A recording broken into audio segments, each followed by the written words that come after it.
Olá, tudo bem? Hoje vamos tratar mais alguns temas relativos à Lei de Responsabilidade Fiscal, a Lei Complementar 101 de 2000. O primeiro tema que nós vamos tratar hoje diz respeito ao conceito trazido pela LRF relativamente a operações de crédito, ok? As operações de crédito, elas são operações que envolvem empréstimos, quando o Estado toma empréstimos de particulares, né? E muitas vezes também quando reflete o lado contrário, que é quando o Estado participa de operações realizadas por outros. Então a operação de crédito ela envolve esse contexto aqui. Primeiramente, e esse é o ponto sem dúvida mais importante, que cai mais nas provas, é o conceito de operação de crédito. O que se entende por operação de crédito para fins da Lei de Responsabilidade Fiscal. E quem vai dar esse conceito para nós é o artigo 29 da Lei de Responsabilidade Fiscal, que traz definições básicas sobre dívida e endividamento.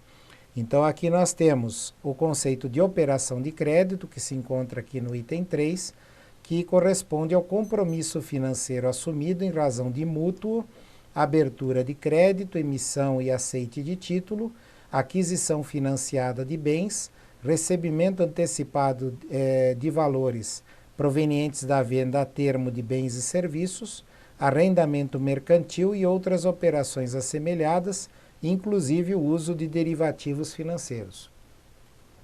Então veja, o que caracteriza as operações de crédito é quando o Estado está tomando um dinheiro sem uma contrapartida imediata. Veja o exemplo que nós temos aqui, por exemplo, na aquisição financiada de bens, né? O Estado compra um veículo financiado. Assim como nós, pessoas físicas, podemos comprar um veículo, o Estado também pode. Então ele compra um veículo, mas ele vai pagar prestações por esse veículo. Então ele não está pagando imediatamente o valor do veículo. Ele recebe um patrimônio novo, portanto, que ele pode usar, pode gozar e dispor, mas o desempenho desses valores é financiado por outra pessoa, é bancado pelo capital de outra pessoa. Então, operação de crédito são operações que estão ligadas a operações de capital, né? Via de regra, tudo que diz respeito à operação de crédito, exceto os serviços da dívida, são operações de capital, né? Seja como receita, seja como despesa. E o propósito aqui da Lei de Responsabilidade Fiscal foi estabelecer uma definição, porque essa definição vai ajudar a evitar um excesso de endividamento. Um dos elementos que historicamente tem agredido as contas públicas brasileiras é o excesso de endividamento. Isso já começou lá na independência, né? O Brasil tomando empréstimos, aí para não dizer que era empréstimo, ele dizia que era uma outra coisa, aí tirava aquilo da contabilidade, então aquele valor ficava desconhecido tanto dos administradores como da população, e acabava acontecendo de não ter dinheiro para pagar, ou então de pagar mais do que devia.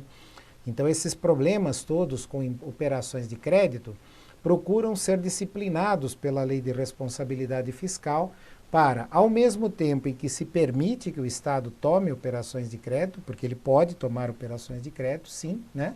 Mas ao mesmo tempo em que ele pode fazer isso, ele também tem a obrigação de observar limites, condições que serão impostas também pela Lei de Responsabilidade Fiscal, né? Então essa seria uma definição aqui importante. Agora uma outra definição também que eu gostaria de comentar com vocês é a definição de garantia. Tá? A garantia ela está presa à operação de crédito, porque toda vez que alguém vai tomar um empréstimo de outra pessoa, essa pessoa que está emprestando, ela quer ter uma garantia da devolução do dinheiro. Então veja, acontece também conosco, né? Se você, por exemplo, eu tenho um dinheiro sobrando, você vem me emprestar um dinheiro, né? Tipo assim, olha, me empresta aí 10 mil reais, eu vou te pagar daqui a um ano com juros. Aí eu digo, tudo bem, beleza, nós somos amigos, você é meu aluno, eu gosto de você, etc. Só que qual é a garantia que eu tenho de que você vai mesmo me devolver esse dinheiro? Porque eu posso te emprestar o dinheiro hoje e você sumir do mapa. né? Você pode mudar do país, você pode não me pagar, não é? Não que eu esteja dizendo que você não vai fazer isso, mas existe aí a possibilidade de que isso aconteça, às vezes até involuntariamente. Às vezes, por exemplo, o Estado empresta dinheiro de uma determinada entidade e depois a arrecadação que ele esperava receber não entra. Então aí fica aquele problema todo, né?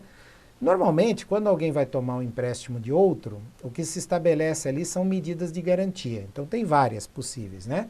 Você pode dar um bem em garantia, então você pode fazer um penhor, você pode fazer uma hipoteca, pode haver a garantia na forma de rendas, que recebe o nome de anticrese.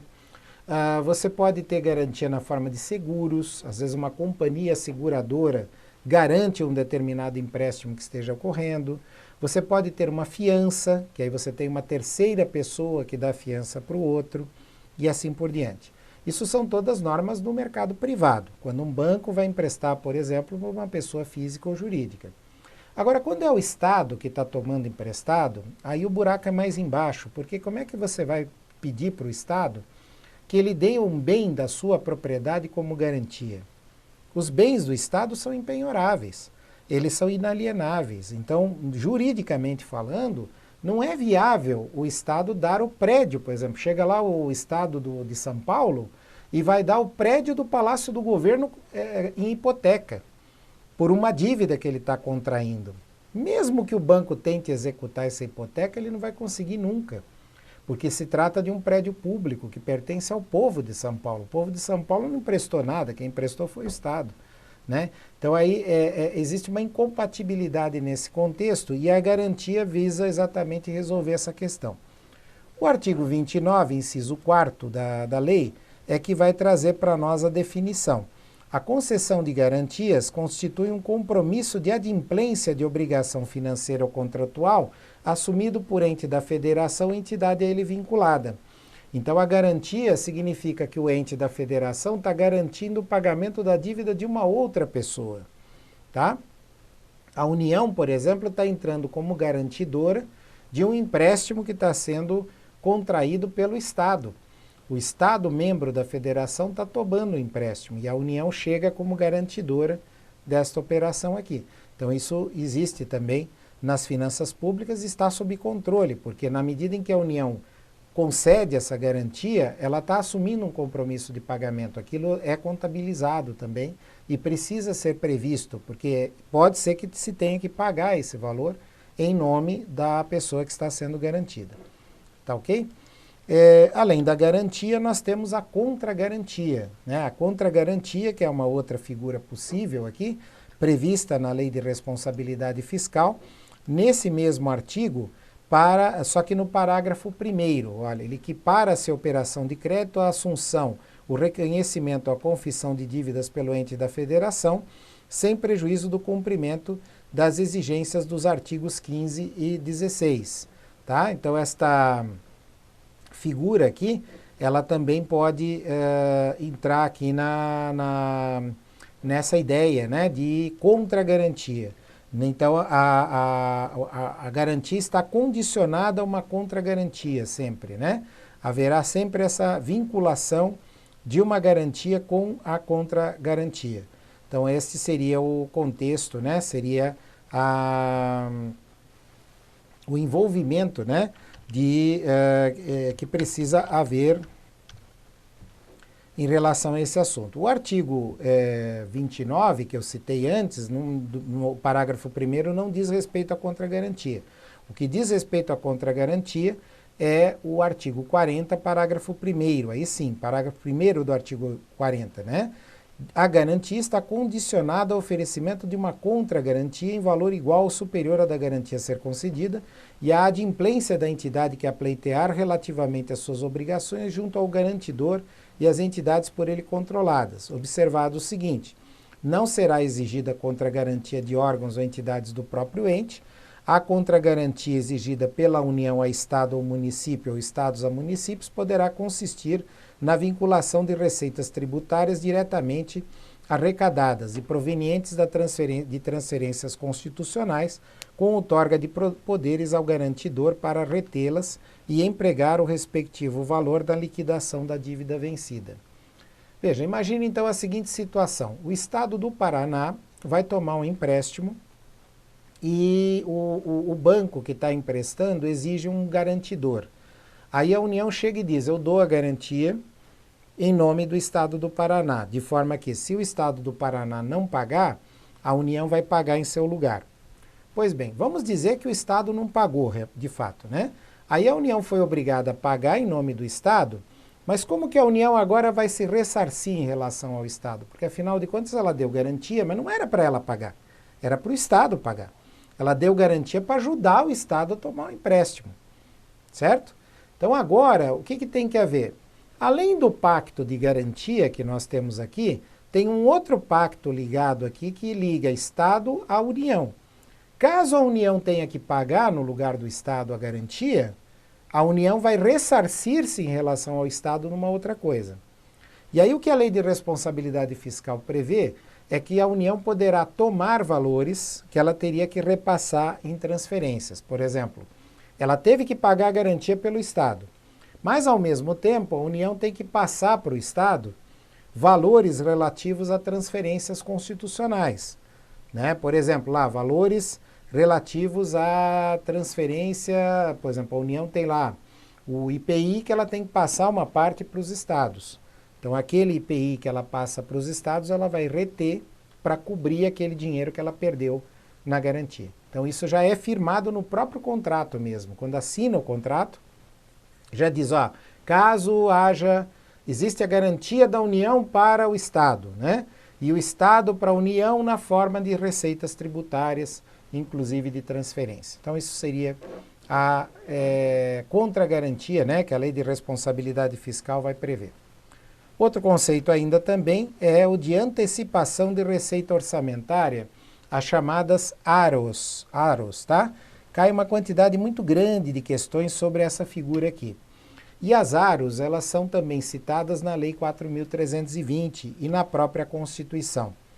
O artigo 38 da Lei de Responsabilidade Fiscal vai trazer normas a respeito das AROs. Mas deixa eu te explicar mais ou menos como é que é essa ideia.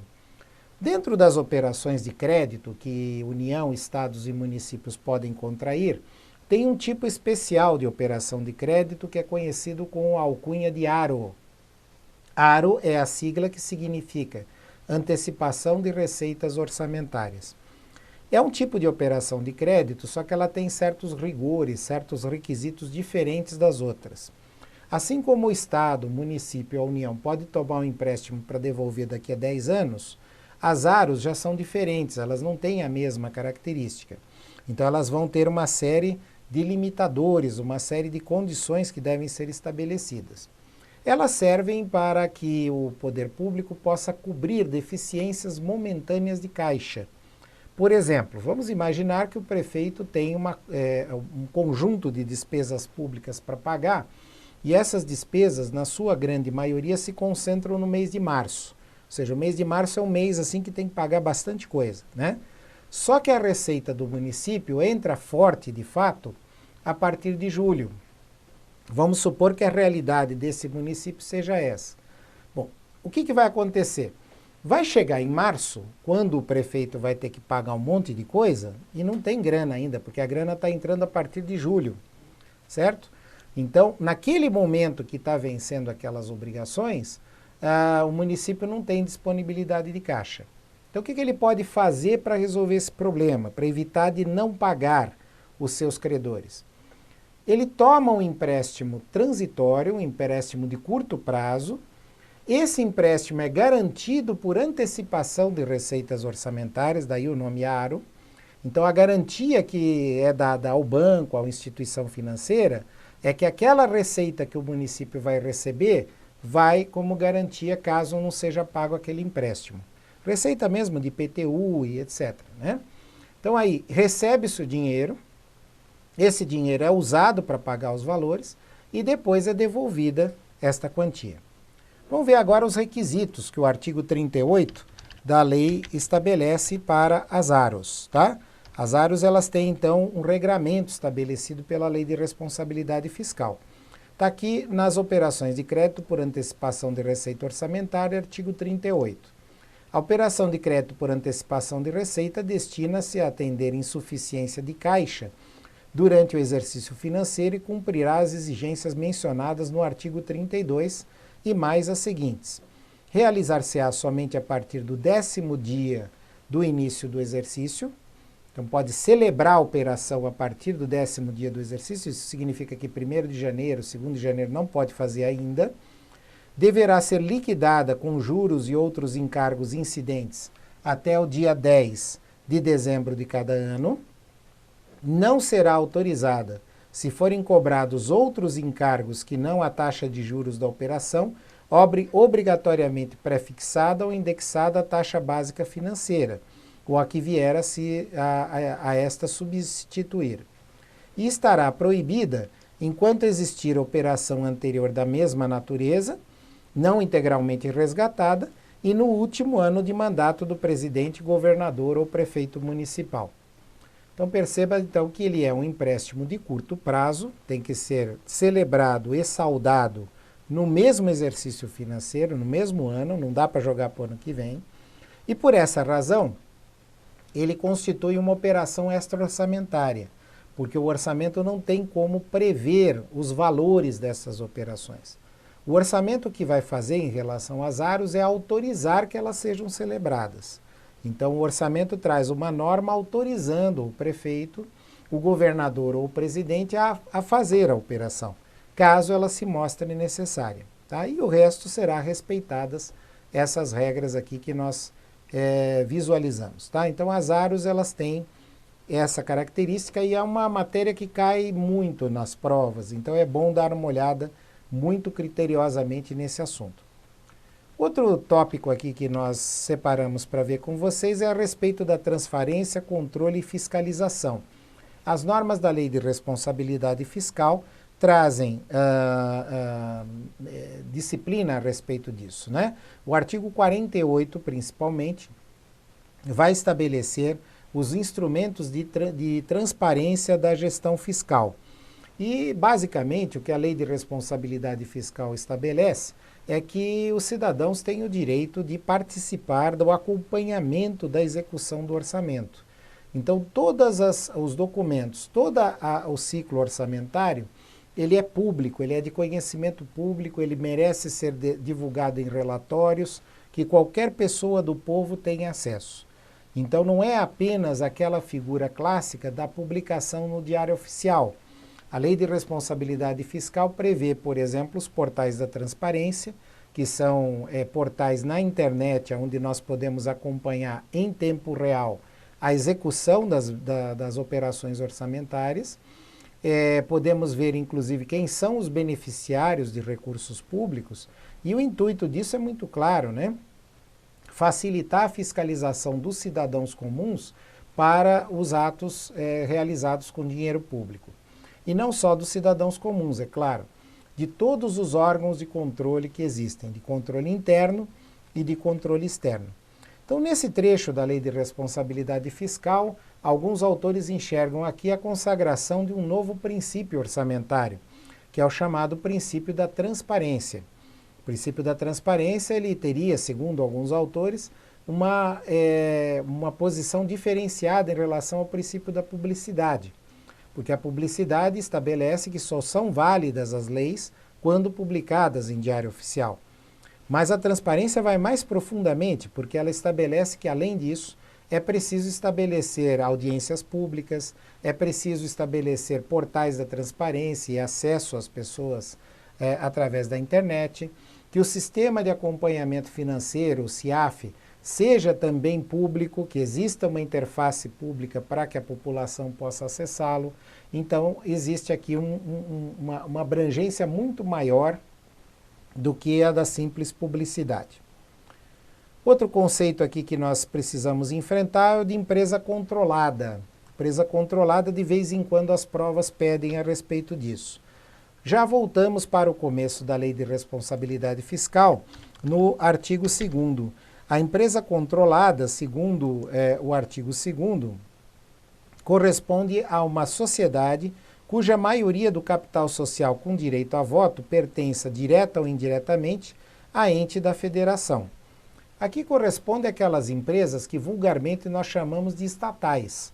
São aquelas empresas que integram a administração pública, mas elas são, na verdade, empresas. Elas são sociedades, pessoas de direito privado, né, na forma principalmente de sociedades de economia mista e empresas públicas. E também entidades controladas, né, e que tenham essa característica. Note que a Lei de Responsabilidade Fiscal não fala sociedade de economia mista e empresa pública apenas. Ela adota o gênero e se fixa na questão de que o capital social com direito a voto, ou seja, a gestão da empresa, está sob o controle da União, estados ou municípios. Sendo assim, a empresa controlada é uma empresa que dá o primeiro passo para ela estar incluída em todo o ciclo orçamentário. Veja que nem toda empresa controlada necessariamente estará com a sua contabilidade vinculada à contabilidade pública. Às vezes a empresa é controlada, mas os seus recursos são recebidos prioritariamente do setor privado. Ela recebe tarifas, preços de particulares, ela não recebe verba pública, né? Então aí as normas de contabilidade que ela vai observar são diferentes. Já a empresa estatal dependente, que é um conceito que normalmente é confrontado com o de empresa controlada, estabelece o seguinte: olha, a empresa estatal dependente, ela seria a empresa que é controlada, ou seja, ela preenche essa condição aqui em cima, tá? Mas além disso, ela recebe do ente controlador recursos financeiros para o pagamento de despesas com pessoal ou de custeio em geral ou de capital, excluídos, no último caso, aquelas provenientes de aumento de participação acionária. Tá ok? Então veja bem, quando a empresa é estatal dependente, ela é controlada no voto e ela também é controlada na grana, no dinheiro. Porque o dinheiro vem da empresa, né? Vem da União, vem do Estado ou município. Então isso significa que essa empresa está incluída na lei orçamentária, porque ela recebe dinheiro, ela recebe grana. Já a empresa controlada, não necessariamente, porque pode ser que ela seja controlada, mas ela não recebe um centavo do orçamento público. Aliás, é o desejável, né, que as empresas estatais ganhem o seu dinheiro na iniciativa privada, apesar de serem estatais, né? Então aqui essa diferenciação é justamente para estabelecer esse critério todo, né? Ou seja, empresa estatal dependente, o dinheiro dela está incluído no orçamento, né? E já a empresa controlada, ela pode estar ou não, depende, né, da situação, tá ok? Então esses seriam outros conceitos também que nós precisaríamos analisar aqui na nossa trajetória. Bom, com isso, pessoal, eu acho que nós vimos os conceitos que são mais importantes sobre lei de responsabilidade fiscal. É claro que existem outras coisas, né? Mas aqui nós procuramos enfatizar aquelas que têm uma aparição mais frequente nas provas de concurso. E já que estamos falando de provas, agora eu queria te mostrar uma prova aqui, uma questão de provas, né? Que caiu para o concurso de Auditor Federal de Controle Externo do Tribunal de Contas da União. Então essa questão aqui ela foi elaborada pela CESP numa prova que foi aplicada em 2015, tá ok? Você sabe que a CESP adota aquele sistema de questão certo ou errado. Então agora nós vamos mostrar para vocês o que essa questão propôs aos candidatos. De acordo com a Lei de Lei Complementar número 101 de 2000, que é a Lei de Responsabilidade Fiscal, julgue o seguinte item. As operações de crédito compõem a dívida pública, sendo vedada no último ano de mandato presidencial a obtenção de operações de crédito por antecipação de receita para o atendimento de insuficiência de caixa. O que você acha sobre essa afirmação? Correta, né? Veja, a operação de crédito integra a dívida pública, sim, né? Integra, porque ela é um tipo de operação. O conjunto dessas operações de crédito estão incluídos na dívida pública fundada ou consolidada, né? Como a gente viu ali na definição dada pela Lei de Responsabilidade Fiscal. E no que tange ao tipo especial das operações de crédito por antecipação de receitas para atendimento de insuficiência de caixa, que são as AROs, essas estão vedadas no último ano do mandato do presidente, que faz parte daquelas normas de final de mandato, né? Então a gente viu que não pode aumentar a despesa 180 dias antes, não pode contrair aros no último ano do mandato do chefe do executivo, né? E também aquelas outras normas que nós já analisamos lá, né? Que são de final de mandato. Então, aqui ele está perguntando especificamente sobre isso, né? Então, lembrando lá do artigo 38, a gente lembra que essa resposta é verdadeira, ela é correta, tá? E ela está baseada exatamente no artigo 38 da lei. Vou mostrar para você esse artigo novamente, para que você verifique. Olha, aqui esse artigo está tratando das operações de crédito por antecipação de receitas, e ela estará, de fato, proibida no último ano do mandato do presidente, governador ou prefeito municipal. A questão falava exatamente no último ano do mandato presidencial, né, para se referir, neste caso, à aplicação da LRF para a União. Então está certa a afirmação, né, baseado tanto nos artigos 32 como no artigo 38. O 32 também trata dessas operações de antecipação de receitas orçamentárias, né? Então veja, a contratação, o 32 trata disso, né? Ministério da Fazenda verificará o cumprimento de limites e condições relativos à obtenção de operações de crédito para cada ente da federação, inclusive das empresas por eles controladas direta ou indiretamente, né? Então aqui ele vai trazer essas regrinhas todas e